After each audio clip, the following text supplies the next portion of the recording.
हम लोग स्टार्ट करने जा रहे हैं रिवीजन ऑफ सेंटर ऑफ मास। ठीक है, तो चैप्टर तो पहले ही पढ़ लिया काफ़ी अच्छे से, काफ़ी सारी प्रैक्टिस भी कर ली है और 100 क्वेश्चन भी कर लिए हैं लगा के, तो रिवीजन करने में ज़्यादा दिक्कत नहीं होनी चाहिए। ठीक है, तो क्या क्या टॉपिक्स पढ़े थे वही उन टॉपिक्स को हम लोग क्या करेंगे, कॉन्सेंट्रेटेड करेंगे। ठीक है ना, जैसे कि सेंटर ऑफ मास में पूरे बॉडी का जो मास होता है वो एक जगह आकर कॉन्सेंट्रेट हो जाता है।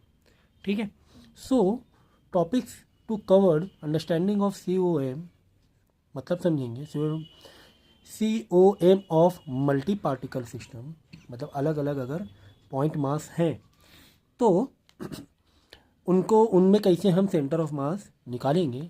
साथ में अगर सिर्फ 2 पार्टिकल है तो उसका एक पर्टिकुलर फार्मूला होता है, उससे इजी हो जाता है सेंटर ऑफ मास निकालना, वो भी निकालेंगे 2 पार्टिकल का।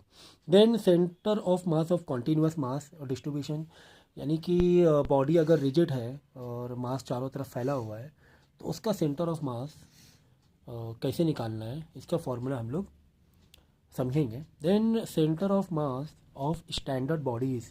स्टैंडर्ड बॉडीज़ मतलब यानी कि कुछ आपके पास बॉडीज़ हैं जिनकी डेंसिटी तो यूनिफॉर्म है, जैसे कि रिंग है या स्फेयर है या फिर डिस्क है, तो अलग अलग बॉडीज़ के अलग अलग सेंटर ऑफ मास, या हेमीस्फेयर या हाफ रिंग है या हाफ डिस्क है, यानी कि सेमी रिंग सेमी डिस्क, तो उसके सेंटर ऑफ मास के डायरेक्ट हम लोग फॉर्मूले करेंगे। देन उसके बाद centre of mass of bodies but which are not uniform mass density, उनकी जो मास डेंसिटी है वो यूनिफॉर्म नहीं है। एग्जाम्पल के तौर पे अगर ये पेन है, क्या ये पेन का जो डेंसिटी होगी क्या ये बराबर दिख रही है? नहीं, ये बॉडी सिमेट्रिक नहीं है ना, ये बॉडी ही सिमेट्रिक नहीं, कहीं पर सॉलिड ज़्यादा है तो कहीं पर कम है। यहाँ पे देखो सॉलिड कुछ ज़्यादा ही लग रहा है, यहाँ पे हॉलो ज़्यादा लग रहा है, और यहाँ पे देखो पेन कैप है तो यहाँ पे मास भी अलग है, तो जो मास का जो डिस्ट्रीब्यूशन है वो बराबर नहीं है। तब सेंटर ऑफ मास कैसे निकालेंगे वो समझेंगे। Then centre of mass of combined structure, यानी 2 बॉडी अगर ज्वाइंट है तो उसका सेंटर ऑफ मास कैसे निकालेंगे। 2 बॉडी ज्वाइंट मतलब जैसे कि एक हाफ या सेमी सर्कल में एक रेक्टेंगुलर ज्वाइंट है, काइंड ऑफ कुछ इस तरीके से, ऐसे ऐसे, फिर बाद में इधर रेक्टेंगल, यानी 2 बॉडी का शेप अलग अलग है तो उसका सेंटर ऑफ मास कैसे निकालेंगे वो हम लोग इसमें देखेंगे। इसके बाद कैविटी प्रॉब्लम को समझेंगे। कैविटी प्रॉब्लम जैसे कि एक डिस्क है, डिस्क में से एक हॉलो पार्ट तुमने अलग कर लिया। अगर डिस्क है, समझो कि ये डिस्क है but it is not disc, समझो कि ये डिस्क है एक पल के लिए, और आपने क्या किया, एक पार्ट अलग कर लिया। फिलहाल डिस्क था तो सेंटर में था सेंटर ऑफ मास, सर्कुलर अगर सिमेट्रिक वैसे देखेंगे। अगर कोई एक पार्ट आपने अलग कर लिया, कुछ एक और छोटा सा सर्कल उसमें से अलग कर लिया, तो डेफिनेटली सेंटर ऑफ मास इसका बदल जाएगा, तो वो हम लोग इस चैप्टर में रिवीजन करेंगे। इसके बाद डिस्प्लेसमेंट ऑफ COM। ठीक है, तो डिस्प्लेसमेंट मतलब सेंटर ऑफ मास चेंज हो रहा है, हाँ पॉसिबल है चेंज होना पॉसिबल है कि अगर आपने मास आगे पीछे कर दिया पॉइंट मास को तो सेंटर ऑफ मास का भी डिस्प्लेसमेंट हो जाएगा। देन वेलोसिटी और एक्सेलरेशन, जब डिस्प्लेस हो रहा है तो उसकी एक वेलोसिटी भी होगी। एग्जाम्पल के तौर पे जैसे कि ये पेन है, ठीक है, अब फिलहाल सेंटर ऑफ मास ऐसे समझ लो, जैसे ये ऐसे पेन था, फिलहाल सेंटर ऑफ मास इधर था, देखो बैलेंस हो रहा है ना, ठीक है बैलेंस हो रहा है, सेंटर ऑफ मास यहाँ पर था। तो जब हमने क्या किया इसमें कुछ भी छिलकानी कर दी। क्या छिलकानी की, ये देखो बैलेंस हुआ, कुछ पर्टिकुलर इस पॉइंट में आके बैलेंस हुआ। हमने मास में इसकी छिलकानी कर दी, मास यहाँ पे बढ़ाया है घटा दिया, कुछ इस तरह कैप लगा दिया, सेंटर मास पहले यहाँ पर आ रहा था, देखो अब यहाँ नहीं, अब देखो और तुम्हें फिंगर को बैलेंस करने, फिंगर को और आगे जहाँ पे तुमने मास बढ़ाया वहाँ पे फिंगर को तुम्हें और बढ़ाना पड़ा, यानी कि सेंटर ऑफ मास तुम्हें थोड़ा सा शिफ्ट करना पड़ा। तो यहाँ पे बॉडी का मास बढ़ जाता है या आपने और मास लगा दिया तो centre of mass weighted body की तरफ चला जाएगा, या डिस्प्लेस होगा। सेंटर ऑफ मास डिस्प्लेस होगा तो एक उसकी वेलोसिटी भी होगी एंड देन एक्सेलरेशन भी होगा। ठीक है, तो ये सारे टॉपिक्स हम लोग पढ़ने वाले हैं आज। सो स्टार्ट करते हैं अंडरस्टैंडिंग ऑफ COM। तो सेंटर ऑफ मास का मतलब मैंने बताया कि बॉडी में चारों तरफ मास है तो कहीं तो उसका एक सेंटर पॉइंट होगा जहाँ से हम वेट ले सकते हैं कॉन्सेंट्रेटेड, पूरे बॉडी का मास चारों चारों तरफ जो बॉडी का मास है कहीं पर एक जगह कॉन्सेंट्रेट हो जाता है जहाँ से बॉडी बैलेंस हो जाती है, या बॉडी का वेट वहाँ से पता चल सकता है। अगर आपने वेटेज वाला स्प्रिंग देखी होगी वेट करने वाला कि वो एक पॉइंट से पकड़ के और हम लोग लटका देते हैं, एक ही पॉइंट 5 से लटकाते हैं, पूरी बॉडी का वेट पता चल जाता है। तो वहाँ पे क्योंकि सेंटर ऑफ मास शिफ्ट हो जाता है। ये देखो रिवीजन करा रहे हैं, ये पूरा अंडरस्टैंडिंग मैंने समझाई हुई है, तो बार बार उसको बता के कोई मतलब नहीं रहेगा। वो अगर डिटेल में सीखना है तो चैप्टर आपको जो डिटेल वाले चैप्टर वो आप इसमें जाने पड़ेंगे। तो centre of mass of multi particle system, अलग अलग पार्टिकल है, ठीक है, कोई यहाँ पे पार्टिकल को यहाँ पार्टिकल को यहाँ पे पार्टिकल को यहाँ पे पार्टिकल को यहाँ पे पार्टिकल, तो किसी एक पॉइंट में तो सेंटर ऑफ मास आके लगेगा, उसका एक्स वाई जेड क्या कोऑर्डिनेट होंगे। अगर कोऑर्डिनेट के पॉइंट ऑफ व्यू से देखें कि एक ओरिजिन के डिस्टेंस है, कहीं पर m1 है, ओरिजिन के डिस्टेंस है, कहीं पर m2 है, कहीं पर m3 है, और इन m2 m1 m3 का कहीं तो सेंटर ऑफ मास होगा, है ना। तीनों बॉडी का एक इधर एक इधर एक इधर, तो कहीं पर एक सेंटर ऑफ मास होगा इन तीनों का। तो उसको निकालने के लिए अगर एक्स वाला कोऑर्डिनेट निकालना है तो क्या करना है आपको, बॉडी m1 का उसका x1 वाला कोऑर्डिनेट, एक्स और वाई में दो कोऑर्डिनेट होते हैं, एक एक्स और वाई, तो x1 वाला मल्टीप्लाई कर देंगे, m1 x1 कर देंगे, मतलब कि मास वन को उसके वो x में उस ग्राफ के ओरिजिन से x डिस्टेंस में कितना दूर है मल्टीप्लाई कर देंगे। अगर हमें क्या निकालना है, x में सेंटर ऑफ मास निकालना है कि x कोऑर्डिनेट क्या है सेंटर ऑफ मास का, तो m1 x1 कर देंगे प्लस m2 x2 कर देंगे प्लस m3 x3 कर देंगे upon m1 plus m2 plus m3, तीनों मास को ऐड कर देंगे, तो उस बॉडी का x कोऑर्डिनेट आ जाएगा सेंटर ऑफ मास का। सेंटर ऑफ मास जो है, ये सेंटर ऑफ मास आया है x में कहाँ पर है, तो इसी तरह y में कहाँ पर है, m1 इंटू y1 कर देंगे, m2 plus m2 into y2 कर देंगे, m3 इंटू y3 कर देंगे, मतलब कि मास 1 का y वाला कोऑर्डिनेट प्लस मास 2 का y वाला कोऑर्डिनेट प्लस मास 3 का y वाला कोऑर्डिनेट अपॉन टोटल मास नीचे कर दें। इसी तरह z यानी 3 डायरेक्शन में, तो z वाला भी हम लोग ये z वाला भी ले सकते हैं, m1 z1 plus m2 z2 plus m3 z3, ठीक है। तो ये अलग अलग कोऑर्डिनेट कर दिए, ये एक ओवरऑल उसका vector quantity RC m1 into r1 plus m2 into r2 plus m3 into r3 upon m1 plus m2 plus m3। तो कुल मिला के आपको एक्स वाई जेड अलग अलग आपको कोऑर्डिनेट निकालने हैं, उसके बाद फाइनली COM का कोऑर्डिनेट आ जाएगा। नेक्स्ट हम लोग देखेंगे, अगर जस्ट 2 पार्टिकल हैं, ये तो कई पार्टिकल हैं, मल्टीपल पार्टिकल्स से, अगर 2 पार्टिकल है उसका एक सीधा सीधा हमारे पास फार्मूला मिल जाता है ड्राइव करके। तो सीधा फार्मूला ये याद रखो, क्या, R1 is equal to M2R upon M1 plus M2।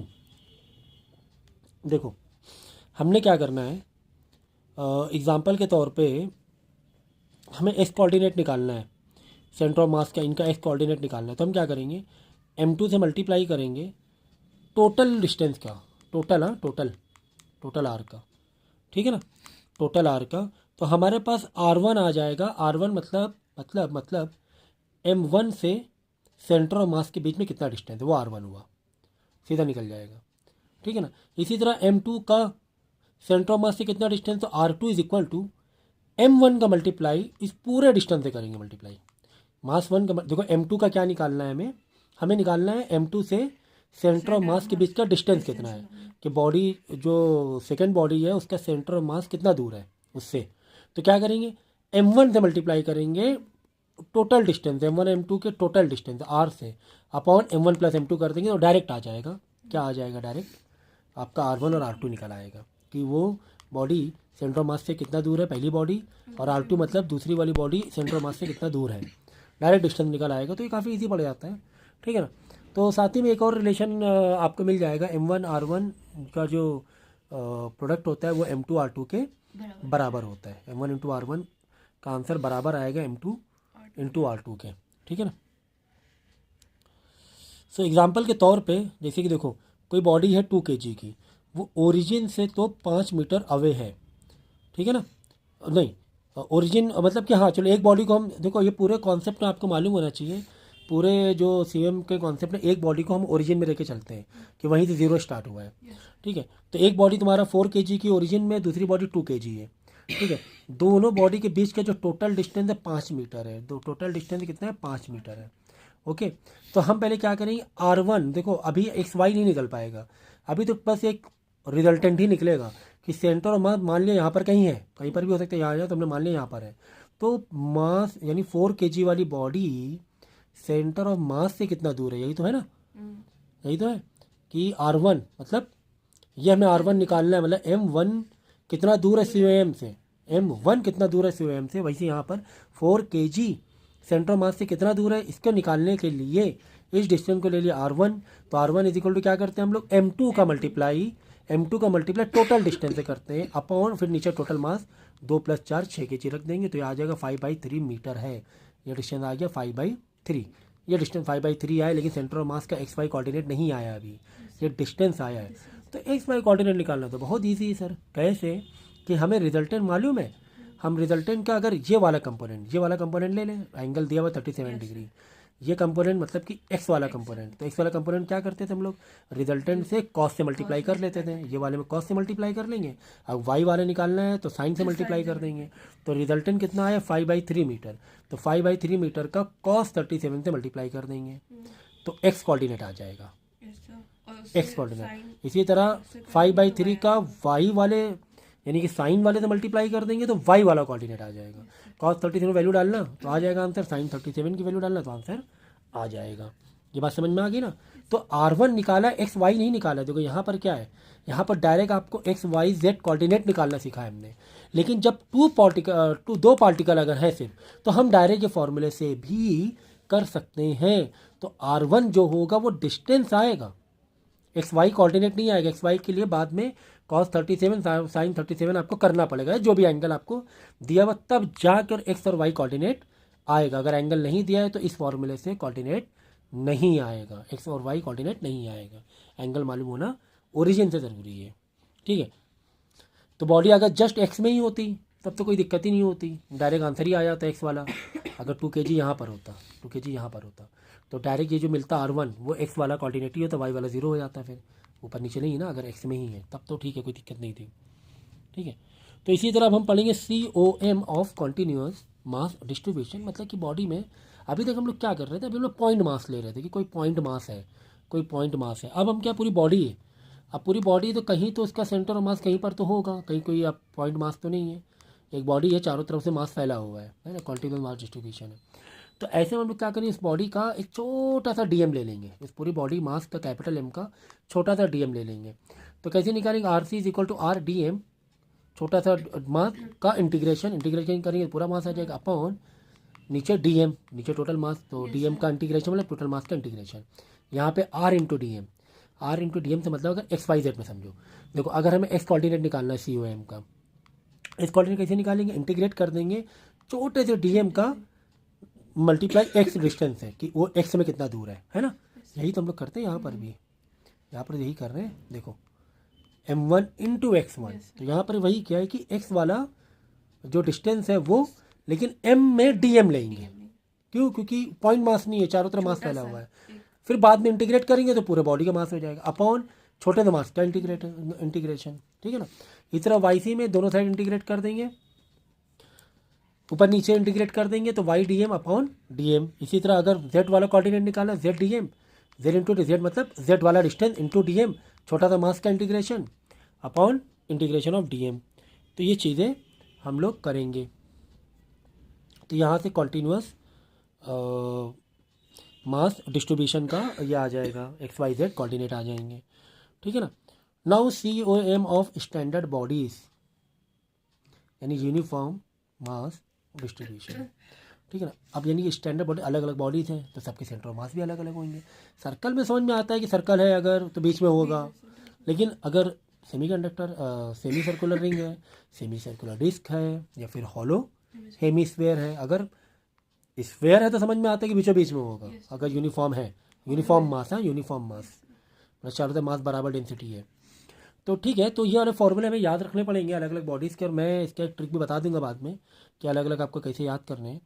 तो अगर सेमी सर्कुलर डिस्क है तो उसका सेंटर ऑफ मास O से, यानी सेंटर ऑफ द सर्कल अगर लेंगे तो होता है ये 2R/π। अगर सेमी कंडक्टर डिस्क है, रिंग मतलब हॉलो होती है, डिस्क मतलब डिस्क, इसका होता है 4R/3π। इसका कहाँ पर होगा, R is what, you know, R is the radius of the ring and here R is the radius of the disc, okay. तो 4R/3π होगा अगर सेमी सर्कुलर डिस्क है, और अगर हॉलो स्फीयर है तो हॉलो स्फीयर में हम लोग लेंगे r/2, सीधा सीधा r/2 में सेंटर ऑफ मास होगा। सॉलिड, ठीक है, हॉलो हेमिस्फीयर और सॉलिड हेमिस्फीयर है तो 3r/8 होगा। और आर्क है, आर्क कितना डिग्री का आर्क है तो यहाँ पे r/sin θ/θ, तो जो भी है थीटा तुम्हारा एंगल, ठीक है, जिस एंगल का आर्क तुम्हें चाहिए तो उसका सेंटर ऑफ मास, और r इज़ व्हाट, इसी आर्क का रेडियस, ठीक है ना। फिर हॉलो कोन के लिए h/3 है, what is h is the height of the cone, not length, length नहीं, height, perpendicular distance from the bottom. And same way solid cone के लिए h/4 हो जाएगा। और कोई सेक्टर है जैसे कि पिज्ज़ा टाइप का एक पीस है, उसका हो जाएगा 2r/3 sin θ/θ, ठीक है। अच्छा ये थीटा नॉट जो दिख रहा है ना, थीटा नॉट मतलब जो एंगल लेना है ना वो सिमेट्रिक लेना है। जैसे टोटल 70 डिग्री का है तो 35 लेंगे, थीटा नॉट ये याद रखना, ठीक है। इसमें भी यही याद रखना, थीटा नॉट मतलब हाफ हाफ सेमी सिमेट्रिक वे से आधा आधा डिवाइड कर देंगे, ओके। तो ये तो सारी बातें थी जब तुम्हारा मास है ना यूनिफॉर्म है, मतलब चारों तरफ बराबर फैला हुआ, हर जगह हर पॉइंट में डेंसिटी वही है। लेकिन अगर यूनिफॉर्म डिस्ट्रीब्यूशन नहीं है मास का, कहीं पे कम है कहीं पे ज़्यादा है, तब तो कहानी बदल सकती है। तब हमें क्या करना पड़ेगा, एक उसकी डेंसिटी निकालनी पड़ेगी। तो अगर नॉन यूनिफॉर्म मास डिस्ट्रीब्यूशन है, सेमी डिस्क का निकालना है, तो उसके लिए आपको क्या करना पड़ेगा, सिग्मा इज इक्वल टू, मतलब उसका जो सेंटर ऑफ मास आपको निकालना पड़ेगा किलोग्राम मीटर स्क्वायर, उसके एरिया के पॉइंट ऑफ व्यू से, ठीक है ना। यानी कि आपको पहले सिग्मा एक यूनिट वॉल्यूम से जाकर उसका एक डेंसिटी निकालनी पड़ेगी, ठीक है ना। अब यहाँ पे देखो, centre of mass, COM of body, non uniform mass distribution. अगर कोई सेमी डिस्क है तो डिस्क में क्या करना पड़ेगा, छोटा सा रिंग का टुकड़ा काटना पड़ेगा, उसको इंटीग्रेट करना पड़ेगा, फिर वहाँ से तुम्हें निकलेगा 3r/2π। ये सारी चीज़ें हम लोग कर चुके हैं, 3r/2π, ठीक है। अब यहाँ पर देखो कंबाइन स्ट्रक्चर में आ जाओ। एक तो दिया हुआ तुम्हें स्क्वायर, क्योंकि इसकी लेंथ भी 2r, इसकी लेंथ भी 2r, और एक तुम्हें दिया हुआ है सेमी सर्कल, ओके, और उसका रेडियस है r, ओके। अब देखो अगर सिर्फ स्क्वायर होता तो हम मान सकते थे सिमेट्रिक वे से कि सी जो होगा बीच में होगा, है ना, कि हाफ मतलब पूरे में हाफ ऊपर गए, इधर में पूरे में हाफ इधर गए, लेफ्ट गए, राइट गए, तो बीचों बीच में सी आ गया। इसी तरह अगर आर देखेंगे तो half of the disc, semi disc का हमने अभी ऊपर देखा कि उसका सेंटर ऑफ मास कहाँ आएगा, समथिंग यहाँ पर आ जाएगा। लेकिन कम से कम ये तो पता चल ही रहा है कि दोनों की जो एक लाइन ऑफ ज्वाइनिंग वो एक ही होगी, कम से कम एक्स में। क्यों? क्योंकि इन दोनों में कहीं ना कहीं बीच से कहीं पर होगा। इधर एक्स में कहाँ पर नहीं मालूम, पर वाई में तो मालूम पड़ गया ना कि वाई में तो हाफ में होगा ना, बीचों बीच में ऐसे ही तो होगा, इसी लाइन में कहीं ना कहीं होगा, ठीक है, कुछ इस तरीके से होगा, है ना, बीचों बीच में। यानी कि इसका सेंटर ऑफ मास भी इस हाइट से देखेंगे तो यहाँ पर कहीं होगा, इसका भी सेंटर ऑफ मास इस हाइट से देखेंगे तो यहाँ पर बीचों बीच में होगा कहीं। यानी और दोनों दोनों देखो ज्वाइन है ना, प्रॉपर ऊपर से देखो, प्रॉपर देखिए ज्वाइन है।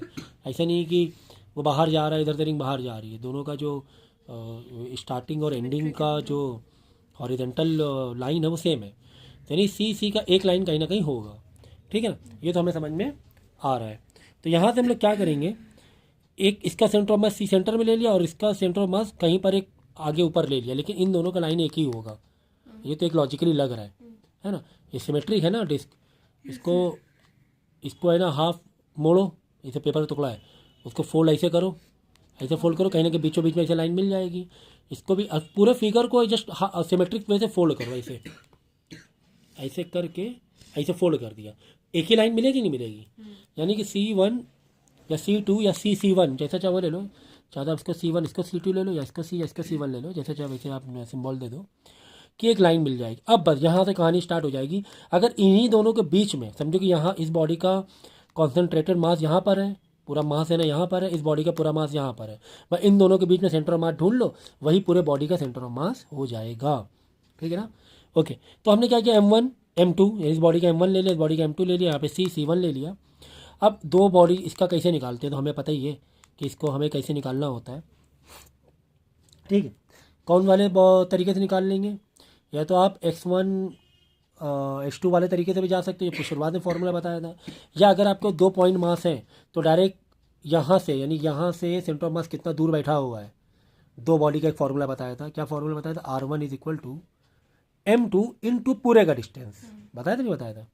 ऐसे भी कर सकते हो और वैसे भी कर सकते हो, एक्स वाई का अलग अलग भी कर सकते हो, ठीक है ना। तो हम क्या करेंगे, चलो ऐसे निकाल लेते हैं कि मुझे इस बॉडी का सेंटर ऑफ मास कितना दूर है m1 का, यानी यहाँ से सेंटर ऑफ मास कितना दूर है वो निकाल लेते हैं पहले। तो क्या करते हैं इसके लिए बताओ, R1 मतलब कितना दूर है, एक्स वाई जेड नहीं निकाल रहे हम लोग हैं, टोटल डिस्टेंस निकाल रहे, कोऑर्डिनेट नहीं निकाल रहे। इस फॉर्मूले से क्या करते हैं हम लोग, दूसरे बॉडी का मास इनटू टोटल डिस्टेंस ले लेते हैं। टोटल डिस्टेंस कितना है, देखो देखो ये 2r है, तो ये डिस्टेंस कितना हो गया, r हो गया, आधे में ना r, यानी r प्लस ये भी तो है। तो डिस्क का याद रखना, जो डिस्क का जो मिड पॉइंट होता है बॉटम से, वो होता है 4r/3π, ये याद रखना। सेमी डिस्क का ये याद रखना, ठीक है। तो r प्लस 4r/3π, तो ये टोटल डिस्टेंस हो गया m1 और m2 के बीच में, r प्लस 4r/3π, ठीक है। So upon total mass m1 plus m2 ले लिया। अच्छा, जो m2 है, इस m2 को हम लोग, इस मास को हम लोग डेंसिटी इनटू वॉल्यूम में कन्वर्ट कर देंगे। भाई डेंसिटी का फॉर्मूला क्या है, मास अपॉन वॉल्यूम, तो मास का फॉर्मूला क्या होगा, डेंसिटी इनटू वॉल्यूम। तो हमने क्या कर दिया, इसको डेंसिटी में ले लिया, तो डेंसिटी इनटू इस वाले सेमी डिस्क का मास, इस सेमी डिस्क का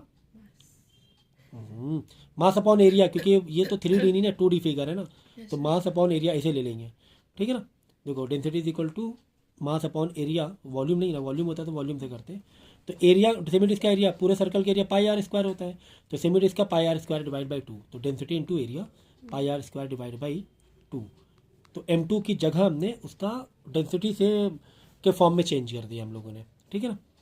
ब्रैकेट में जो डिस्टेंस चल रहा है वो डिस्टेंस लेंगे अपॉन m1 प्लस m2, तो m1 इसका मास क्या होगा, और डेंसिटी के फॉर्म में बोलो, डेंसिटी का फॉर्मूला मास के हिसाब, डेंसिटी मास अपॉन एरिया, तो डेंसिटी का के पॉइंट ऑफ व्यू से मास अपॉन है, तो mass is equal to density into area हो गया। Density is equal to mass upon area, तो mass is equal to density into area होगा ना, एरिया नीचे ऊपर मल्टीप्लाई में चला जाएगा, तो डेंसिटी इनटू एरिया, एरिया हो गया 4r²। तो 4r² कैसे, अरे देखो ये स्क्वायर है, इसका एरिया कैसे निकलेगा, 2r इंटू 2r, तो 2 into 2 4, r into r r², ठीक है ना। तो m1 हो गया, और m2 ये सेमी डिस्क है, तो m2 तो मैंने ऊपर अभी लिखा ही हुआ है πr² डिवाइड बाई 2, ये m2 का ऊपर लिखा था ना m2। फिर इसको सिंप्लीफाई किया तो आंसर ये आ गया।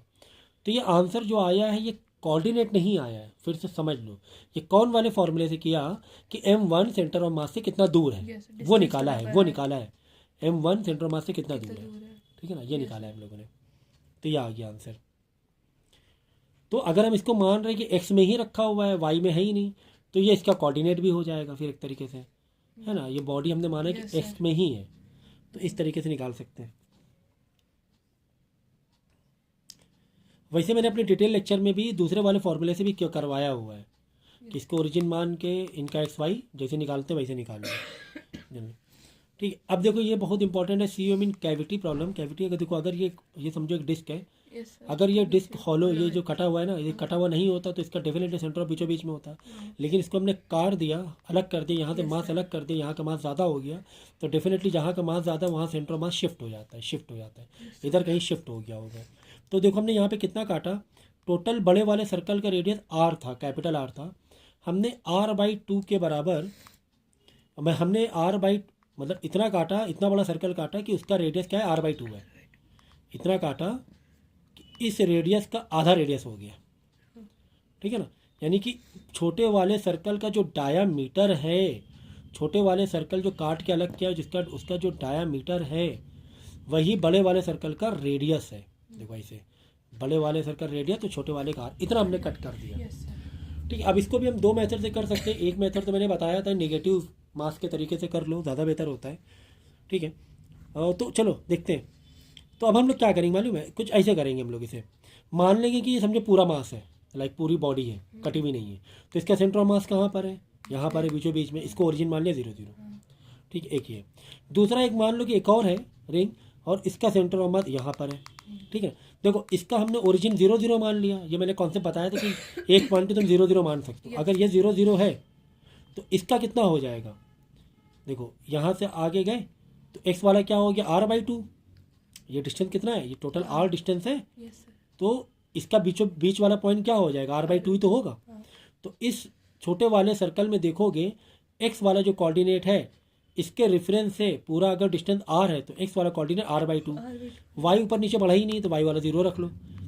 देखो x में ही बढ़ रहा है ना centre of mass, centre of mass displace जो हो रहा है वो x में ही होगा, चाहे इधर चाहे इधर। इसमें y तो नहीं हो रहा है क्योंकि हमने जो कट किया है वो सिमेट्रिक वे से कट किया है, आधा पोर्शन इधर y का, आधा पोर्शन इधर। तो अगर हम लोग छोटे वाले मास का कोऑर्डिनेट निकालें तो x का तो हो जाएगा r/2, टोटल r तो r/2, y में तो 0 ले लेंगे। तो दोनों के कोऑर्डिनेट हमें मिल गए, दोनों के कोऑर्डिनेट मिल गए, ठीक है। अब इसके बाद ये समझो हमारी बॉडी m1 है और ये बॉडी हमारी m2 है। बस यहाँ पे ये ध्यान रखना जो m2 बॉडी है वो माइनस के फॉर्म में है, नेगेटिव। तो अब सर माइनस मास नेगेटिव में कैसे होता है, ये हम मान के चल रहे हैं क्योंकि हम बाद में हटाने जा रहे हैं ना इस मास से इस मास को। तो मान के चलो माइनस सिग्मा है, ठीक है ना। तो मास के टर्म में क्या ले लेंगे, mass is equal to sigma into area, याद रखना, डेंसिटी इंटू एरिया, ठीक है ना, ठीक है। तो लेकिन ये वाला माइनस में लेंगे, ये वाला प्लस में लेंगे। चलो एक्स सी एम निकालो, एक्स में क्या कोऑर्डिनेट होगा, X C M m1x1 plus m2x2 upon m1m2, यही होता है, हाँ सर यही होता है। m1 की जगह पूरे सर्कल का मास डालेंगे, that will be your in the form of density into area, that is pi r², बड़ा वाला r, कोई दिक्कत नहीं, इंटू x1 क्या है, x1 0 ही है तो इंटू 0, फिर बाद में प्लस इन ब्रैकेट। अब हमें m2h2 डालना है तो m2 हम माइनस के फॉर्म में लेंगे क्योंकि हम हटा रहे हैं, क्योंकि हम इसे हटा रहे हैं। तो अब वही डेंसिटी के फॉर्म में ले लो, डेंसिटी के फॉर्म में क्या बनेगा, डेंसिटी इंटू एरिया, तो इसका एरिया क्या हो जाएगा r²/4 इंटू r/2, ठीक है ना। नहीं समझे, m2 कैसे आएगा, यस सर, मास इंटू, अरे भाई मास का फॉर्मूला क्या रहेगा, डेंसिटी इंटू एरिया, ठीक है ना। तो डेंसिटी के फॉर्म में क्या रहेगा, डेंसिटी इंटू एरिया। तो एरिया एरिया के लिए फॉर्मूला क्या डालोगे, पाई r/2 का होल स्क्वायर, रेडियस अब हो गया r/2। अब इसका जो रेडियस हो गया r/2, फॉर्मूला क्या होता है एरिया का, पाई r², तो पाई r की जगह r/2 का होल स्क्वायर, तो r²/4 हो जाएगा, इनटू h2 मांग रहा है तो h2 यानी डिस्टेंस कितना है, r/2 है छोटे वाले का, इस सेंटर से r/2 में पूरा r है तो यहाँ पर है ना r/2 अपॉन m1 मतलब डेंसिटी इंटू एरिया वापस, तो पूरे बॉडी के लिए तो सिग्मा इंटू पाई r², क्योंकि पूरे वाला सर्कल का तो r ही है रेडियस, r² माइनस इसका जो रेडियस r²/4 है, इसका रेडियस का स्क्वायर r का स्क्वायर r²/4 सिग्मा, तो माइनस में रहेगा ये। तो इसके तुम सिंप्लीफाई करोगे तो ये 0 ही हो जाएगा, यहाँ पे कुछ आएगा, यहाँ पे कुछ आएगा, टोटल आ जाएगा -r/6। माइनस क्यों, इसका माइनस का मतलब ये हुआ कि तुम्हारा जो सेंटर ऑफ मास है ना वो इधर कहीं शिफ्ट हुआ है, माइनस मतलब लेफ्ट की तरफ शिफ्ट हुआ है, और रेडियस का 6 पार्ट, टोटल रेडियस का 6 पार्ट इधर जाएंगे। जैसे रेडियस 12 है तो 12/6 2 आ जाएगा, तो सेंटर से 2 इधर जाएंगे। अगर रेडियस 12 सेंटीमीटर है तो r/6 मतलब 12/6 मतलब 2 आ गया ना, 2 सेंटीमीटर, तो रेडियस से 2 सेंटीमीटर इधर जाएंगे, ठीक है ना, क्योंकि ओरिजिन हमने सेंटर से माना है, तो इधर से नहीं सेंटर से माइनस में। समझ में आ गया, तो इस तरीके से कर सकते हैं। दूसरा मेथड अब छोड़ दो, तुम पहले मेथड से करो, ज़्यादा ईजी है। ओके, नेक्स्ट हमारा टॉपिक है, नेक्स्ट जो हमारा टॉपिक है और डिस्प्लेसमेंट ऑफ सेंटर ऑफ मास। भाई अभी सेंटर ऑफ मास क्या हुआ, डिस्प्लेसिड हुआ है, डिस्प्लेसिड हुआ है। इसके लिए फॉर्मूला क्या है, m1r1 plus m2 r2 plus dot dot dot dot जितने पॉइंट मास है देन m1 प्लस m2। तो ये तो फॉर्मूला पुराने जैसा लग रहा है, लेकिन नहीं, यहाँ पे क्या करेंगे हम लोग, अगर जो एक्स वाई सेट में समझे, डेल्टा एक्स मतलब नया एक्स क्या हो गया, नया कोऑर्डिनेट क्या हुआ, भाई डिस्प्लेसमेंट हुआ सेंटर ऑफ मास में, तो कुछ नया एक्स आया होगा ना, नया एक्स कोऑर्डिनेट आया होगा ना, तो नया क्या हुआ, चेंज इन एक्स क्या हुआ। तो क्या फॉर्मूला डालेंगे डिस्प्लेसमेंट के लिए, देखो m1 इंटू डेल्टा x1 मतलब चेंज इन x1, यानी पहले वाले मास को तुमने कितना x1 में चेंज कराया, 2 मीटर आगे लेके गए, 2 किलो को हम इधर 2 मीटर लेके जा रहे हैं, इस 5 kg को इधर 3 मीटर ले जा रहे हैं, तो दोनों को डिस्प्लेस ही कर रहे हैं ना, दोनों क्या कर रहे हैं, डिस्प्लेस कर रहे हैं हम लोग। ठीक है, तो m1 into delta x1 plus m2 into delta x2 upon m1 plus m2। देखो देखो देखो, फिर यहाँ समझो, हमें क्या निकालना है, नया सेंटर ऑफ मास निकालना है, डिस्प्लेसमेंट कितना हुआ। हमने क्या किया, ये एक बॉडी 2 किलो की थी, एक बॉडी 5 किलो थी, इस बॉडी को 2 मीटर आगे सरकाया, इस बॉडी को 3 मीटर आगे सरकाया, तो डेफिनेटली नया सेंटर ऑफ मास हो जाएगा। वही तो नहीं रहेगा सेंटर ऑफ मास, वही कब रहेगा, जब दोनों बॉडी को सेम डिस्टेंस मूव करा रहे हो, तब तो सेंटर ऑफ मास अपनी जगह रहेगा। यहाँ भी 2 मीटर आगे कर दिया, यहाँ भी 2 मीटर आगे कर दिया, सेंटर ऑफ मास वहीं होगा। जैसे पेन को हम यहाँ पर क्या कर रहे हैं, ये कर रहे हैं, लाइक बैलेंस कर रहे हैं, तो यहाँ से भी हमने 2 सेंटीमीटर काट दिया, यहाँ से भी अगर 2 सेंटीमीटर काट दिया तो कोई भी फर्क नहीं पड़ेगा, मेरा पेन वैसे ही बैलेंस रहेगा। लेकिन यहाँ पे हमने ज़्यादा काटा, यहाँ पे कम काटा, तो सेंटर ऑफ मास शिफ्ट होगा। ठीक है ना, शिफ्टिंग हो जाएगी, मतलब डिस्प्लेस हो जाएगा, ये बताना चाह रहे थे हम आपको।